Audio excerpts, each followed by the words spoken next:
Just like last week's episode, ReZero Season 3 Episode 2 was incredible. You hear that? I said incredible. No, wait. Do you guys hear that?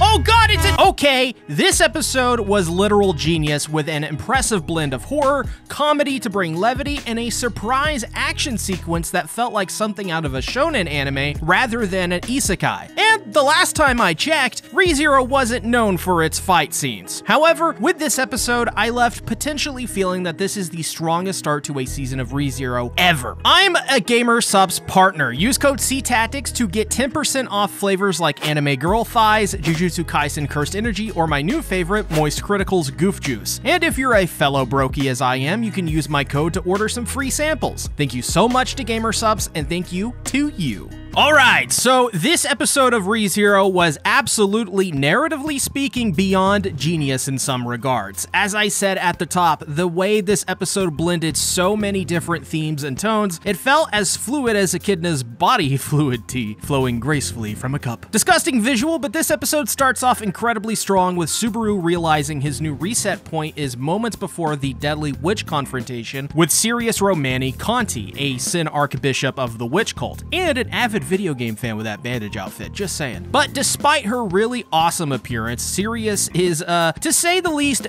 bat crap in every way Betelgeuse was and maybe more. Heading up the tower, Subaru tries to help Luzbel, the boy who was being made to chain himself up by Sirius to save his sister Tina. Either way, no matter which way you slice it, maybe use some different wording there, but this timeline ends with one of the most gruesome displays of violence and gore I've seen in an anime since Uzumaki's second episode. And that's not because of what happens in that episode, but Subaru is very quickly hunted by the barbed gold chains of Sirius. And talk about gruesome, what an incredibly ill display, as every time the chain slips, it digs further into his neck as we actually see pieces of his flesh flayed off of his neck as his eyes turn red, and slowly and very painfully, he dies. This scene was haunting, and while watching it, I almost felt as if I shouldn't be watching it, you know? Like I was covered in some thick mud and desperately needed to get it off with water, but can't because it's impossible to move through. Plus, the licking of the eyeball, and I don't know about you guys, but that seems to be something of a habit among these witch cult members.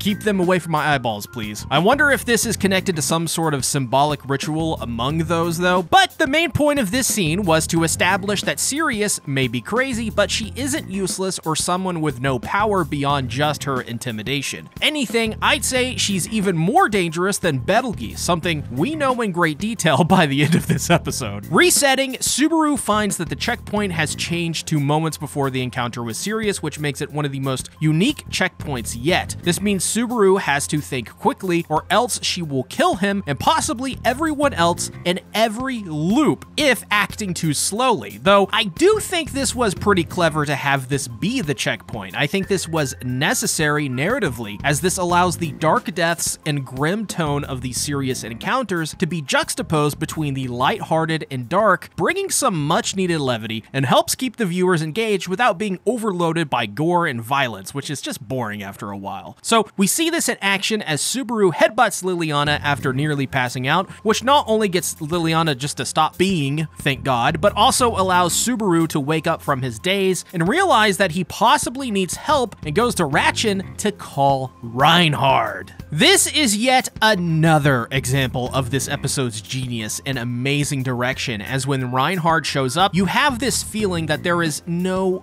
way Sirius could defeat someone like him. And that seems to hold true, but as the scene goes on and the fight plays out, there was this eerie feeling in the back of my head. I knew this couldn't end well because it was going too smoothly. The fact that Reinhard is impervious to everything Sirius does, down to her brainwashing, I don't know. It was pretty sus, to say the least, and sure enough, as Reinhard goes to stare down Sirius as a crowd of brainwashed people stare, which now includes Subaru and Luzbel, Reinhard, in the middle of her ramblings, is sliced in half by his palm, and the witch is dead! Hooray! Hooray!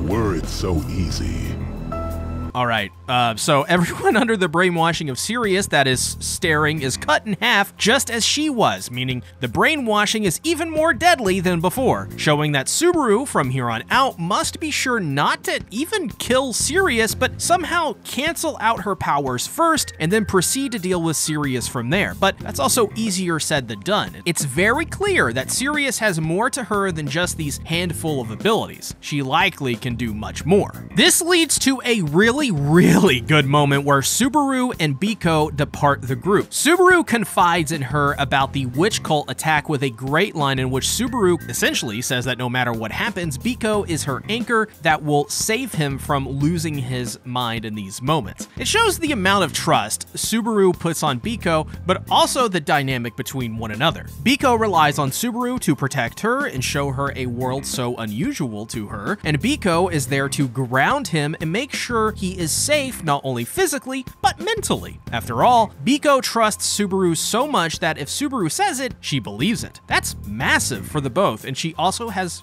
Price's knowledge too. We learn that Reinhard, despite his insane strength, is exactly why he can't be used in this fight with Sirius. As Biko describes, by Reinhard's simple existence, all mana around him is forced to obey him. Basically, he renders all magic and even spirits useless in his presence, which is when Biko brings up Shamak, and that this tool will be the most useful in his repertoire. Now, this is awesome, according to Biko. She says, quote, Shamak separates the will of a spell's target from the rest of the world. So the best thing to do to negate Sirius's power of brainwashing is actually just to use Shamak, which would also save the civilians from a grim fate too, if they happen to run into that issue. This is when Amelia Tan makes her appearance. Essentially, she wants to go with Subaru because this is her responsibility. After all, they are dealing with the witch cult. Subaru tries using the tactic of getting mad at her to get her to not come along, as Subaru knows how dangerous this could be. But she is stubborn in wanting to come and shows that she's developed a very strong backbone too. Gone is the demure Amelia, and now before us is an Amelia with confidence like no other. Once again showing the effects the trials had and also Subaru had on her in regards to confidence. This carries over into the final scene of the episode, which is, an action scene with Amelia and Sirius? Guys,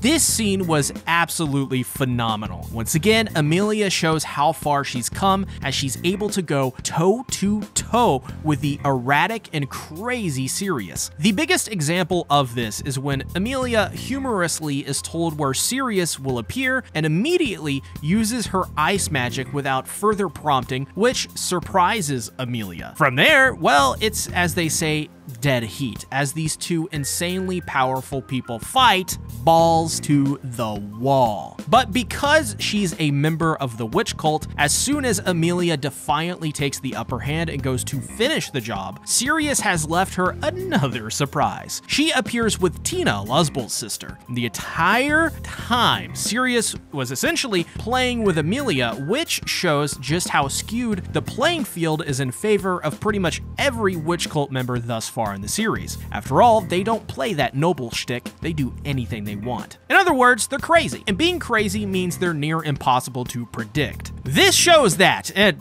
hell, another really surprising thing is Subaru didn't even use Shamak either when it was set up for him to use after that one scene, so really interesting how they ended this episode. However, at the end of the fight, Amelia is knocked out and taken by Greed, Regulus Corneus as his 79th wife. Now, I don't know about you, and it's alright if you're polyamorous or whatnot, whatever you choose to be, I don't mind, but I'm gonna go out on a limb and say Greed isn't practicing poly, and those wives may or may not have already perished. Now, that being said, Greed and Priscilla, I think they need to have a spouse off, like where the dead spouses of each of their pasts has to fight one another in like an endless gauntlet. Now, the real question is this though. With Amelia taken by Greed, will we see the entire season focus around Subaru trying to get Amelia back? I don't know if I'd like that. Or is this just a story beat and she'll be saved or break free? I think I'd like that. That would be pretty cool. It could lead to a lot of really interesting scenes between Amelia and Regulus.